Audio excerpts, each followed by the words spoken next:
Hello दोस्तों, मैं बीजेश कुमार आपका अपने channel NCERT for government exam में स्वागत करता हूं। दोस्तों देखिए इस वीडियो में दोस्तों आपके आरपीएफ दोस्तों कांस्टेबल के लिए 50 महत्वपूर्ण क्वेश्चन लाए हैं, ठीक ना। 50 महत्वपूर्ण क्वेश्चन है दोस्तों और सभी टॉपिक से क्वेश्चन है जो कि आपके एग्जाम के लिए महत्वपूर्ण है। एकदम लास्ट तक देखिए दोस्तों वीडियो को और एकदम आप स्कोर भी बताइएगा जरूर दोस्तों कि आपका 50 में से कितना स्कोर आ रहा है। अगर दोस्तों आपका 20 से 25 नंबर आ रहा है तो आप अच्छी तैयारी में है, ठीक ना। चलिए दोस्तों देखते हैं पहला क्वेश्चन है कि अल्बर्ट आइंस्टीन थे एक प्रसिद्ध। तो अल्बर्ट आइंस्टीन क्या थे दोस्तों? प्रसिद्ध चिकित्सक थे कि रसायन शास्त्री थे कि भौतिक शास्त्री थे कि जीव विज्ञानी थे। महत्वपूर्ण क्वेश्चन है। क्या हो जाएगा पहले का आंसर? तो पहले का दोस्तों ऑप्शन नंबर तीसरा सही हो जाएगा दोस्तों, भौतिक शास्त्री थे। अल्बर्ट आइंस्टीन क्या थे? भौतिक शास्त्री थे। इन्होंने ही दोस्तों E = mc² दिया था, ठीक ना। अगला देते हैं दोस्तों कि टेलीफोन का आविष्कार किसने किया? बताइए। थॉमस अल्वा एडिसन ने, अलेक्जेंडर ग्राहम बेल ने, गैलीलियो ने कि जी मार्कोनी ने? तो क्या हो जाएगा दूसरे का आंसर? तो दूसरे का आंसर दोस्तों ऑप्शन नंबर दूसरा हो जाएगा, अलेक्जेंडर ग्राहम बेल ने दोस्तों टेलीफोन का आविष्कार किया, ठीक ना। जी मार्कोनी ने दोस्तों रेडियो का आविष्कार किया। ये भी याद रखिएगा, महत्वपूर्ण है। अगला देते हैं दोस्तों कि भाप के इंजन का आविष्कार किसने किया? तो भाप के इंजन का आविष्कार ऑप्शन है जेम्स वाट ने, न्यू कामेन द्वारा कि जेम्स प्रेस्कॉट जूल द्वारा कि सर आइजैक न्यूटन ने? क्या हो जाएगा तीसरे का आंसर? तो तीसरे का ऑप्शन नंबर पहला सही हो जाएगा, जेम्स वाट ने दोस्तों भाप के इंजन का आविष्कार किया, ठीक ना। अगला है PSLV का फुल फॉर्म पूछ रहा है कि PSLV का फुल फॉर्म क्या होगा? क्या हो जाएगा दोस्तों? तो आपको मालूम होगा इसका फुल फॉर्म होता है पोलर सैटेलाइट लॉन्च व्हीकल होता है, ठीक है। तो ऑप्शन नंबर चौथा सही हो जाएगा। अगला है 5वां नंबर कि संयुक्त राष्ट्र संघ का मुख्यालय कहाँ है? महत्वपूर्ण क्वेश्चन है। जिनेवा में है कि न्यूयॉर्क में है कि रोम में है कि वाशिंगटन DC में है? क्या हो जाएगा 5वें का आंसर? तो 5वें का ऑप्शन नंबर दूसरा सही हो जाएगा, न्यूयॉर्क में है दोस्तों संयुक्त राष्ट्र संघ का मुख्यालय, ठीक ना। अगला क्वेश्चन है कि जब किसी माध्यम का ताप बढ़ता है तो उस माध्यम में प्रकाश का वेग, तो जब ताप बढ़ेगा तो उस माध्यम में प्रकाश का वेग क्या होगा? बढ़ जाता है, घट जाता है, अपरिवर्तित रहता है कि तेजी से घटता है? क्या हो जाएगा 6 का आंसर दोस्तों? तो 6वें का ऑप्शन नंबर तीसरा सही हो जाएगा, अपरिवर्तित रहता है, ठीक ना। तो माध्यम में ताप बढ़ने से दोस्तों प्रकाश के वेग पर कोई प्रभाव नहीं पड़ता है, ठीक ना। अगला देते हैं कि निम्न में से किस में अपरंपरागत ऊर्जा स्रोत का उपयोग होता है? तो अपरंपरागत ऊर्जा स्रोत का प्रयोग किस में होता है? मिट्टी तेल के लैंप में, मोमबत्ती में, सौर लालटेन में कि टॉर्च में? 7वें का क्या हो जाएगा आंसर? तो 7वें का दोस्तों ऑप्शन नंबर तीसरा सही हो जाएगा, सौर लालटेन में। सौर लालटेन में दोस्तों ये परंपरागत ऊर्जा का स्रोत है, ठीक ना। सौर लालटेन अपरंपरागत का नहीं है। क्या पूछ रहा है? अपरंपरागत ऊर्जा का स्रोत है तो ये अपरंपरागत है, ठीक ना। बाकी सब दोस्तों ये परंपरागत है। अगला देते हैं डायनोमो वह यंत्र है जो निम्नलिखित को बदलता है। तो देखिए डायनोमो में क्या आता है? यह आता है। तो यह से याद रखेगा कि डायनोमो यांत्रिक ऊर्जा को विद्युत ऊर्जा में बदलता है, ठीक ना। अगला है पृथ्वी में उपलब्ध सबसे कठोरतम पदार्थ कौन है? सबसे कठोर पदार्थ कौन है पृथ्वी में? प्लेटिनम है, हीरा है, स्फटिक है कि सोना है? 9 का क्या हो जाएगा? तो 9 का ऑप्शन नंबर दूसरा सही हो जाएगा, हीरा है। हीरा दोस्तों सबसे कठोरतम पदार्थ है। राजा भोज निम्नलिखित में से किस राजवंश से संबंधित है? गुर्जर से, परमार से, करकोटा से कि उत्पल से? क्या हो जाएगा 10वें का आंसर? तो 10वें का ऑप्शन नंबर दूसरा सही हो जाएगा, परमार वंश से संबंधित है दोस्तों राजा भोज। अगला देते हैं 11 नंबर है कि दिल्ली में लाल किले में स्थित मोती मस्जिद का किसने बनवाया था? तो देखिए जो दिल्ली में लाल किले में मोती मस्जिद है उसको किसने बनवाया था? शेरशाह ने, औरंगजेब ने, बहादुर शाह जफर ने कि शाहजहां ने? 11 का क्या हो जाएगा? 11 का ऑप्शन नंबर दूसरा सही हो जाएगा, उसको औरंगजेब ने बनवाया था, ठीक ना। अगला है सौर प्रणाली के ग्रहों को उनके आकार के आधार पर निम्नलिखित में से कौन सा क्रम दिया गया है? तो आकार के आधार पर बताना है कि कौन सा क्रम सही है, आकार के आधार पर, ठीक ना। वीडियो को रोक कर थोड़ा ऑप्शन देख लीजिए जिससे आपको कम समय लगे, ठीक ना। तो 12 का ऑप्शन नंबर पहला सही हो जाएगा दोस्तों। बृहस्पति, शनि, पृथ्वी, बुध, ये क्या है, आकार के अनुसार है, ठीक ना, घटते क्रम है। अगला है अभिकेंद्र शब्द किससे संबंधित है, बताइए। अभिकेंद्र शब्द किससे संबंधित है, भूकंप से, तूफान से, चक्रवात से, कि पृथ्वी के आंतरिक भाग से। क्या हो जाएगा 13 का आंसर। तो 13 का ऑप्शन नंबर पहला सही हो जाएगा दोस्तों, भूकंप से संबंधित है अभिकेंद्र, ठीक ना। अगला क्वेश्चन है कि NAEP संक्षिप्ताकर का अर्थ है, यानी NAEP का फुल फॉर्म पूछ रहा है। National atomic energy, national adult education programme, के national authority on engineering project, कि nuclear and atomic energy projects. क्या हो जाएगा 14 का आंसर दोस्तों। तो 14 का दोस्तों ऑप्शन नंबर दूसरा सही हो जाएगा, ठीक ना, नेशनल एडल्ट एजुकेशन प्रोग्राम हो जाएगा। और कहते हैं कि विकास का अर्थ है आर्थिक वृद्धि और, तो विकास का अर्थ क्या है, आर्थिक वृद्धि और मुद्रास्फीति, मुद्रा अपस्फीति, मूल्य स्थिरता के सामाजिक परिवर्तन। 15 का क्या हो जाएगा आंसर। तो 15 का चौथा सही हो जाएगा सामाजिक परिवर्तन। तो विकास का अर्थ है सामाजिक परिवर्तन। 16 देख लेते हैं। 16 नंबर है कि विक्रेता बाजार ऐसी स्थिति बताता है जहाँ, तो विक्रेता बाजार कैसी स्थिति बताता है जहाँ वस्तुएं प्रतिस्पर्धात्मक दरों पर उपलब्ध होती है, मांग पूर्ति से अधिक होती है, पूर्ति मांग से अधिक होती है, कि पूर्ति और मांग समान होती है। तो विक्रेता बाजार से क्या मतलब संबंधित है 16 का दूसरा सही हो जाएगा कि मांग पूर्ति से अधिक होती है, ठीक ना। अगला देते हैं बांग्लादेश की मुद्रा बताना है। बांग्लादेश की मुद्रा क्या है, रुपया है, टका है, रुपया है, कि डॉलर है। क्या हो जाएगा 17 का आंसर।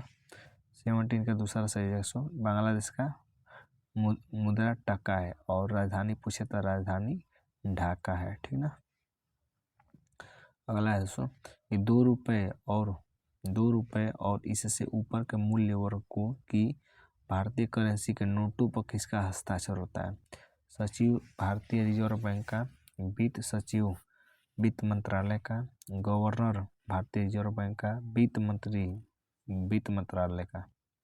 तो किसका साइन होता है दोस्तों। तो 18 का क्या हो जाएगा, तीसरा सही हो जाएगा गवर्नर भारतीय, यानी भारतीय रिजर्व बैंक के गवर्नर का दोस्तों 2 रुपये और इससे ऊपर के नोट पर हस्ताक्षर होता है।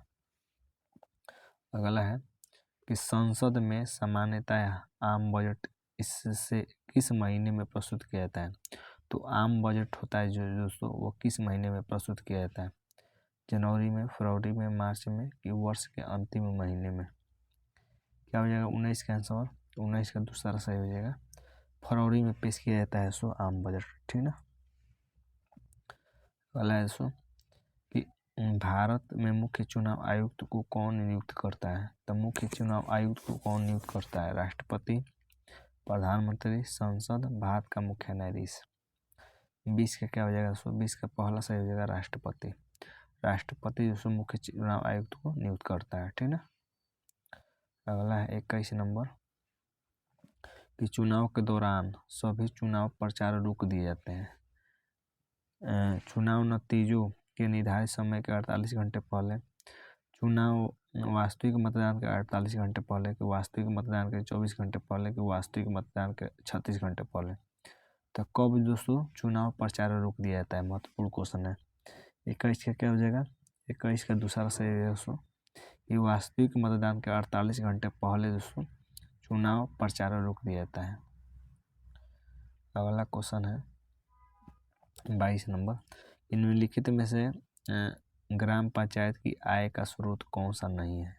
तो कौन सा दोस्तों ग्राम पंचायत की आय का स्रोत नहीं है, संपत्ति कर, भवन कर, भूमि कर, वाहन कर। क्या हो जाएगा 22 का आंसर। 22 का दोस्तों ऑप्शन नंबर पहला सही हो जाएगा, संपत्ति कर दोस्तों ये ग्राम पंचायत की आय का स्रोत नहीं है। अगला है राज्यसभा और लोकसभा की संयुक्त बैठक कौन बुलाता है, बताइए। राज्यसभा और लोकसभा की संयुक्त बैठक कौन बुलाता है, राष्ट्रपति, प्रधानमंत्री, लोकसभा का अध्यक्ष, की राज्यसभा का अध्यक्ष। तो कौन बुलाता है सो, तो बुलाता तो राष्ट्रपति है अनुच्छेद 108 के तहत, ठीक ना। लेकिन इसकी अध्यक्षता दोस्तों लोकसभा अध्यक्ष करता है। अध्यक्षता कौन करता है? तो लोकसभा अध्यक्ष करता है, ठीक है। तो दोनों क्वेश्चन याद रखिएगा। अगला देते हैं। अगला है कि एक व्यक्ति ग्राम पंचायत की सदस्यता के लिए चुनाव लड़ना चाहता है, तो उसकी उम्र कितनी होनी चाहिए? तो देखिए ग्राम पंचायत का सदस्य का चुनाव लड़ने के लिए कितनी उम्र होनी चाहिए? 18 वर्ष या इससे ऊपर, 19 वर्ष या इससे ऊपर, 21 वर्ष या इससे ऊपर, कम से कम 25 वर्ष। क्या हो जाएगा 24 का आंसर? 24 का दोस्तों ऑप्शन नंबर तीसरा सही हो जाएगा। 21 वर्ष या इससे ऊपर होना चाहिए, ठीक ना। अगला देते हैं कि नेताजी सुभाष चंद्र बोस राष्ट्रीय खेल संस्थान कहाँ है? कोलकाता में है, नई दिल्ली में, झांसी में कि पटियाला में है? 25 का क्या हो जाएगा आंसर? 25 का दोस्तों चौथा सही हो जाएगा, पटियाला में है दोस्तों नेताजी सुभाष चंद्र बोस राष्ट्रीय खेल संस्थान। अगला है कि जसपाल राणा का नाम निम्नलिखित खेलों में से किस खेल से संबंधित है? तो देखिए जसपाल राणा की बात कर लेते हैं। ऑप्शन है मुक्केबाजी, निशानेबाजी, तीरंदाजी की भारोत्तोलन। क्या हो जाएगा 26 का आंसर? तो 26 का दोस्तों दूसरा सही हो जाएगा, निशानेबाजी से संबंधित है दोस्तों जसपाल राणा, ठीक ना। 27 देख लेते हैं कि बंदी जीवन पुस्तक का लेखक कौन था? दीनबंधु मित्र, हंस चंद्राकर, राम प्रसाद बिस्मिल, सचिंद्र सान्याल। तो बंदी जीवन का लेखक कौन था? क्या हो जाएगा 27 का आंसर? 27 का चौथा सही हो जाएगा दोस्तों सचिंद्र सान्याल, ठीक ना। अगला है 28 नंबर, थोड़ा छोटा कर लिया जाए, ठीक ना। 28 नंबर है कि निम्नलिखित में से कौन सी जोड़ी लेखक एवं ग्रंथ से सुमेलित है?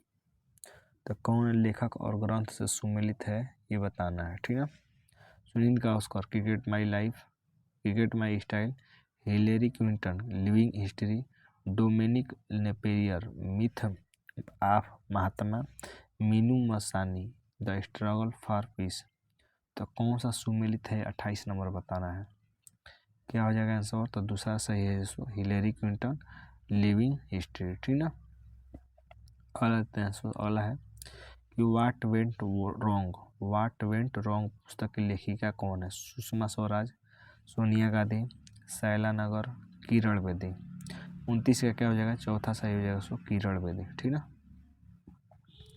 अगला है 30 नंबर, निम्नलिखित में से कौन सा जोड़ा सही नहीं है? कृष्णदेव राय, अमुक्त मल्यद, हर्षवर्धन नागानंद, कालिदास ऋतु संहार, विशाखादत्त किरातुजिनियम। तो कौन सा पुस्तक दोस्तों सुमेलित नहीं है, उनके द्वारा लिखा नहीं गया है? क्या हो जाएगा 30 का आंसर? 30 का चौथा सही हो जाएगा देखिए विशाखादत्त। दोस्तों विशाखादत्त की पुस्तक का क्या नाम है ये मुद्रा राक्षस है, ठीक ना, मुद्रा राक्षस है। तो ये सुमेलित नहीं है, तो ऑप्शन नंबर चौथा सही हो जाएगा।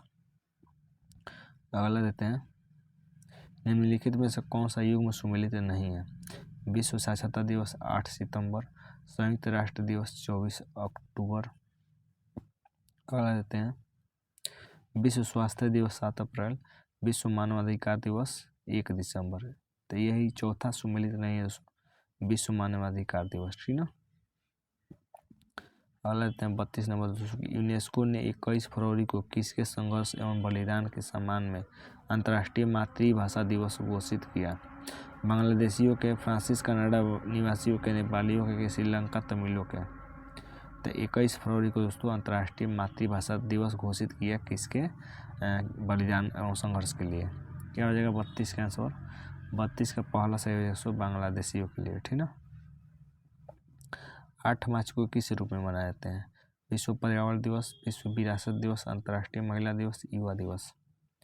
33 का क्या हो जाएगा आंसर? 33 का तीसरा सही हो जाएगा, अंतर्राष्ट्रीय महिला दिवस मनाया जाता है 8 मार्च को। संयुक्त राष्ट्र दिवस मनाया जाता है बताइए 24 अप्रैल को, 24 जनवरी को, 24 दिसंबर को, 24 अक्टूबर को। क्या हो जाएगा 34 का आंसर? 34 का दोस्तों चौथा सही हो जाएगा, 24 अक्टूबर को दोस्तों संयुक्त राष्ट्र दिवस मनाया जाता है, ठीक ना। जय हिंद का नारा किसने दिया? सुभाष चंद्र बोस ने, जवाहरलाल नेहरू ने, मोतीलाल नेहरू ने, महात्मा गांधी ने। 35 का क्या आ जाएगा आंसर? 35 का दोस्तों ऑप्शन नंबर पहला सही हो जाएगा, सुभाष चंद्र बोस ने दोस्तों जय हिंद का नारा दिया। देश बंधु की उपाधि संबंधित है, बताइए देश बंधु की उपाधि किससे संबंधित है? B.R. अम्बेडकर से, चित्तरंजन दास से, बिपिन चंद्र पाल से, रविन्द्रनाथ टैगोर से। 36 का क्या हो जाएगा आंसर? 36 का दूसरा सही हो जाएगा चित्तरंजन दास, C.R. दास जिसको कहा जाता है, इन्हीं को देश बंधु कहा जाता है। देवदास उपन्यास के रचनाकार कौन है? प्रेमचंद, शरत चंद्र चट्टोपाध्याय, मैथिली सरगुप्त, फणीश्वर नाथ रेणु। क्या हो जाएगा 37 का आंसर? 37 का दूसरा सही हो जाएगा सचिंद्र नाथ चट्टोपाध्याय, ठीक ना, शरत चंद्र चट्टोपाध्याय। अगला कि भारत का राष्ट्रीय पंचांग किस संवत पर आधारित है? विक्रम संवत पर, कली संवत पर, शक संवत पर कि हार्वर्ड वेकर्स पर। 38 का क्या हो जाएगा आंसर दोस्तों? 38 का तीसरा सही हो जाएगा शक संवत पर आधारित है दोस्तों भारत का राष्ट्रीय पंचांग। सन 1883 में विश्व के किस देश में सर्वप्रथम जल विद्युत की स्थापना हुई? तो जल विद्युत की स्थापना 1883 में किस देश में हुई? भारत में, फ्रांस में, संयुक्त राज्य अमेरिका में, रूस में। क्या हो जाएगा 39 का आंसर? 39 का दोस्तों ऑप्शन नंबर दूसरा सही हो जाएगा फ्रांस में, ठीक ना। विश्व की सभी नदियों में किसकी संभावित जल विद्युत क्षमता अधिकतम है? तो किसकी जल विद्युत क्षमता दोस्तों अधिकतम है? कांगो नदी बेसिन की, नील नदी की, अमेजन नदी की, मिसिसिपी नदी की। क्या हो जाएगा 40 का आंसर? 40 का पहला सही हो जाएगा कांगो नदी बेसिन, जिसे जायरे नदी भी कहा जाता है, इसकी जल विद्युत क्षमता दोस्तों अधिकतम है, ठीक ना। अगला है कि कजाकिस्तान स्थित कारागंडा किससे संबंधित है? सोना से, हीरा से, कोयला से, खनिज तेल से। 41 का क्या हो जाएगा आंसर? तीसरा सही हो जाएगा कोयला से। अगला कहते हैं कि आइसोडोपेन शब्द का प्रयोग किया जाता है औद्योगिक स्थानीयकरण में, कृषि प्रदेशों में सीमांकन में, जलवायु कटिबंधों के विभाजन में, वनस्पतिक प्रदेशों के विभाजन में। तो किसके लिए दोस्तों किया जाता है आइसोडोपेन शब्द का प्रयोग? महत्वपूर्ण क्वेश्चन है। 42 का पहला सही हो जाएगा औद्योगिक स्थानीयकरण में। अगर दोस्तों क्वेश्चन अच्छा लग रहा है तो ज़रूर लाइक कीजिए वीडियो को, ठीक ना, और कमेंट में अपना स्कोर भी ज़रूर बताइए। अगला देते हैं विश्व का सबसे बड़ा उद्योग कौन सा है? रसायन उद्योग, चीनी उद्योग, लौह इस्पात उद्योग, सूती वस्त्र उद्योग। 43 का क्या हो जाएगा आंसर? तीसरा सही हो जाएगा लौह इस्पात उद्योग दोस्तों सबसे बड़ा है। 44 एस्किमो निवासी है, बताइए एस्किमो कहाँ की निवासी है? कनाडा की, मंगोलिया की, मलाया की, श्रीलंका की। क्या हो जाएगा 44 का आंसर? पहला सही हो जाएगा कनाडा की दोस्तों जनजाति है एस्किमो। 45 देख लेते हैं निम्नलिखित में से कौन सी जनजाति पूर्णतः शाकाहारी है? सकाई, मसाई, सेमांग, खिरगिज। तो कौन सी जनजाति दोस्तों पूर्णतः शाकाहारी है? महत्वपूर्ण है। 45 का क्या हो जाएगा? तीसरा सही हो जाएगा सेमांग, ठीक ना। मेटूर बांध अवस्थित है, बताइए मेटूर बांध कहाँ है? केरल में, कर्नाटक में, तमिलनाडु में, उड़ीसा में। 46 का क्या हो जाएगा आंसर? 46 का दोस्तों तीसरा सही हो जाएगा तमिलनाडु में है दोस्तों मेटूर बांध। कोयना बांध कहाँ स्थित है? गुजरात में, महाराष्ट्र में, कर्नाटक में, मध्य प्रदेश में। 47 का क्या हो जाएगा आंसर? 47 का दोस्तों दूसरा सही हो जाएगा महाराष्ट्र में है कोयना बांध, ठीक ना। अगला के 2014 में शीतकालीन ओलंपिक खेल कहाँ आयोजित हुए थे? महत्वपूर्ण 2014 वाला पूछ रहा है। भारत में, इंग्लैंड में, रूस में, यूएनओ में। 48 का क्या हो जाएगा आंसर? तीसरा सही जगह रूस में आयोजित हुए थे, ठीक है। अगला है कि 2014 में 20वां राष्ट्रमंडल खेल कहाँ आयोजित हुआ था? 20वां राष्ट्रमंडल कहाँ खेल आयोजित हुआ था दोस्तों? तो ये हुआ था ग्लासगो में, ठीक ना। लास्ट क्वेश्चन देख लेते हैं। नोबेल पुरस्कार किस क्षेत्र में नहीं दिया जाता है? रसायन क्षेत्र में, साहित्य में, अर्थशास्त्र में, राजनीतिक शास्त्र में। तो इसका हो जाएगा ऑप्शन नंबर चौथा। ये थे 250 क्वेश्चन। उम्मीद करते हैं कि वीडियो अच्छा लगा है। वीडियो अच्छा लगा है दोस्तों चैनल को लाइक सब्सक्राइब जरूर करिएगा। आज के लिए बस इतना ही दोस्तों, धन्यवाद दोस्तों।